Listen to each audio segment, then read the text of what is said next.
સમગ્ર ગુજરાતમાં ચર્ચાસ્પદ બનેલા બગદાણાના કેસમાં જયરાજ આહિરને આજે હાજર થવા માટે એસઆઈટીએ 5 વાગે હાજર થવા માટે સમન્સ આપ્યું છે, જેને લઈને જયરાજ આહિર છે તે ભાવનગરની રેન્જ આઈજી કચેરી ખાતે હાજર થયા છે। મોટી ગાડીઓના કાફલા સાથે જયરાજ આહિર આવી પહોંચ્યા હતા અને 1 નંબરની તેની જે ઇનોવા કાર છે તે લઈને જયરાજ આહિર આજે ભાવનગરની રેન્જ ઓફિસ ખાતે આવી પહોંચ્યા છે। સીધા જ પહેલાં તેની સાથે વાત કરવાનો પ્રયત્ન કરીશું। શું કહી રહ્યા છે જયરાજ આહિર? તે અત્યારે છે રેન્જ આઈજીની કચેરી ખાતે છે, તે અહીંયા પહોંચી ચૂક્યા છે। તેના સીધા દ્રશ્યો છે તે અમે તમને બતાવી રહ્યા છીએ। જયરાજ આહિર છે તે હાજર થયા છે। જયરાજભાઈ, શું પહેલી પ્રતિક્રિયા? તમારી ઉપર આક્ષેપ થયા હતા, આજે તમે હાજર થયા છો। જયરાજભાઈ, શું પહેલી પ્રતિક્રિયા આપની?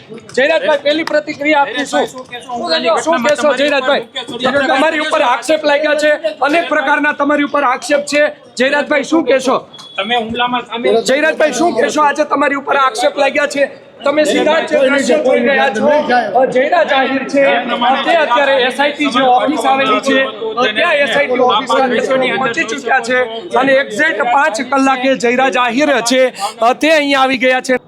તો આપણે સમગ્ર દ્રશ્યો જોયા। જયરાજ આહિર છે તે 5 કલાકે ભાવનગરની એસઆઈટી રેન્જ આઈજીની જે ઓફિસ આવી છે ત્યાં એસઆઈટી સમક્ષ છે તે હાજર થઈ ચૂક્યા છે અને એસઆઈટી દ્વારા હાલ તેની પૂછપરછ છે તે ચાલુ કરી દેવામાં આવી છે।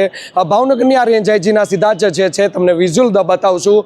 ભાવનગરની રેન્જ આઈજીની ઓફિસ ખાતે જે આ ઓફિસ આવેલી છે ત્યાં એસઆઈટી છે તે કોન્ફરન્સ હોલ જે આવેલો છે, મારા કેમેરામેન તમને નીચેથી બતાવવાના પ્રયાસ કરી રહ્યા છે। તે કોન્ફરન્સ હોલમાં હાલ છે તેની છે પૂછપરછ છે તે ચાલી રહી છે અને જયરાજ આહિરનો છે તે નિવેદન નોંધવાનું હાલમાં છે તે શરૂ કરી દેવામાં આવ્યું છે।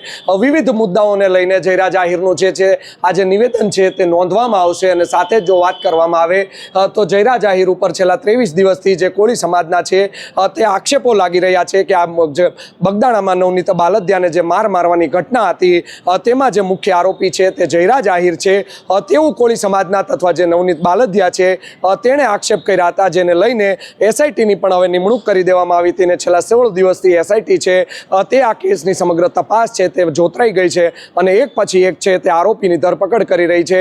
તો એસઆઈટી દ્વારા 8 આરોપી છે તે સૌપ્રથમ પકડવામાં આવ્યા હતા, ત્યારબાદ એસઆઈટી દ્વારા 3 આરોપીની ધરપકડ કરવામાં આવી હતી અને આજે 2 લોકોના છે તે પૂછપરછ માટે બોલાવવામાં આવ્યા હતા। તેમાં બગદાણા ગામના જે રામભાઈ વાળા છે તેને બોલાવવામાં આવ્યા હતા અને સાથે જ જે મહુવા શહેર ભાજપના ઉપપ્રમુખ છે ચેતન સોની એટલે કે ચેતન આપાના નામે જે ઓળખાય છે તેની પૂછપરછ છે તે એસઆઈટી દ્વારા સતત 3 કલાક સુધી તેની છે પૂછપરછ કરવામાં આવી હતી અને એક પછી એક છે તેઓ નિવેદન નોંધવા માટે હવે જયરાજ આહિર પણ આવી પહોંચ્યા છે અને તેનું નિવેદન નોંધવાની પ્રક્રિયા છે તે એસઆઈટી દ્વારા શરૂ કરી દેવામાં આવી છે। અનેક પ્રકારના આક્ષેપો છે તે માયાભાઈ આહિર જે લોક ડાયરા કલાકાર છે તેના દીકરા છે જયરાજ આહિર તેની સામે લાગ્યા છે। તે આરોપમાં કેટલી સત્યતા છે અને કેટલું જૂઠાણું છે તેને બદનામ કરવા માટે આ આરોપો ઘડવામાં આવ્યા હતા કે કેમ તેને લઈને હવે એસઆઈટી છે તે તેનું નિવેદન નોંધી રહી છે।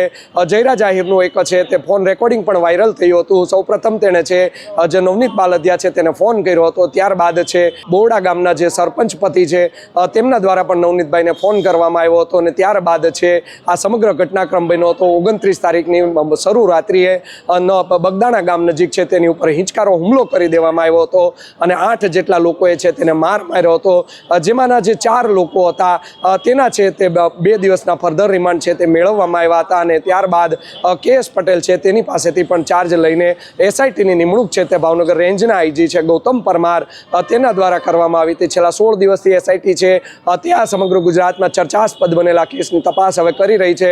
ગુજરાતનું રાજકારણ છે તે ગરમાયું છે। જયરાજ આહિર છે તે પણ ભાજપ સાથે જોડાયા છે। તળાજા તાલુકા યુવા ભાજપના તેઓ પ્રમુખ છે અને હીરાભાઈ સોલંકી છે જે ભાજપના દિગ્ગજ નેતા છે તેણે પણ છે તે સૌપ્રથમ છે તે નવનીત બાલદિયાની મુલાકાત કરી હતી અને ત્યારબાદ સમગ્ર ગુજરાતમાં છે તે નાટકીય વળાંક છે તે સામે આવ્યો હતો। 15 જેટલા ધારાસભ્યો છે તે ગાંધીનગર ખાતે પહોંચ્યા હતા કોળી સમાજના અને 3 સાંસદ સભ્યોએ માંગણી કરી હતી મુખ્યમંત્રી ભૂપેન્દ્ર પટેલની પાસે કે આ કેસમાં છે તે યોગ્ય ન્યાય આપવામાં આવે। ત્યારબાદ એસઆઈટીની નિમણૂક છે તે 1 જ કલાકમાં કરી દેવામાં આવી હતી, જેમાં જયવીર ગઢવી છે અમરેલીના એસપી તેના અધ્યક્ષસ્થાને એસઆઈટીની નિમણૂક કરી દેવામાં આવી છે। તેમજ ભાવનગર રેન્જના આઈજીપી છે ગૌતમ પરમાર તેઓ છે તે આ કેસનું સુપરવિઝન કરી રહ્યા છે। જોવું રહ્યું એસઆઈટી દ્વારા હવે જયરાજ આહિરની પૂછપરછ છે તે 5:03 છે તે શરૂ કરી દેવામાં આવી છે.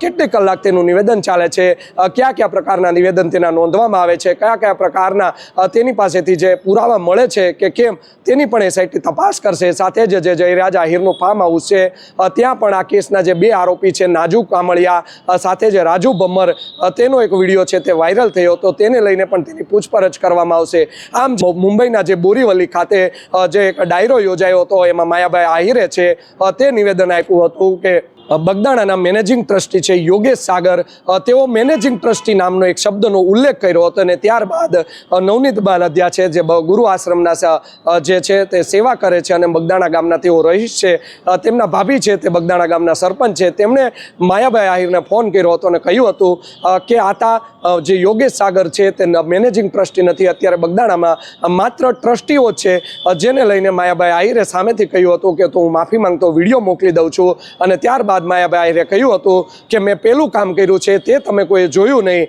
આમ માયાભાઈ આહિર પણ થોડા નારાજ થયા હોય તેવું પણ ઓડિયોમાં દેખાઈ રહ્યું હતું. અને ત્યારબાદ 28 તારીખે 10:30 વાગે છે તે જયરાજ આહિરનો નવનીત બાલદિયાને ફોન આવે છે અને ત્યારબાદ રાત્રે 12 વાગ્યા પછી તેની ઉપર હિંચકારો હુમલો જે છે તે થઈ જાય છે અને સમગ્ર મામલો છે તે ચર્ચાસ્પદ બન્યો હતો. જોવું રહ્યું આગામી સમયમાં સમગ્ર ગુજરાતમાં જે આ મામલો હવે ચર્ચાસ્પદ બન્યો છે તેમાં જયરાજ આહિર સુધી એસઆઈટીનો હાથ પહોંચે છે કે પછી જયરાજના આહિરના નિવેદનમાં સત્યતા કેટલી છે તે સામે આવે છે તે ત્યારે એસઆઈટી જવાબ આપશે ત્યારે જ સામે આવશે. યશપાલસિંહ ચૌહાણ, નવજીવન ન્યૂઝ, ભાવનગર. વૈષ્ણવજન તો તેને કહીએ જે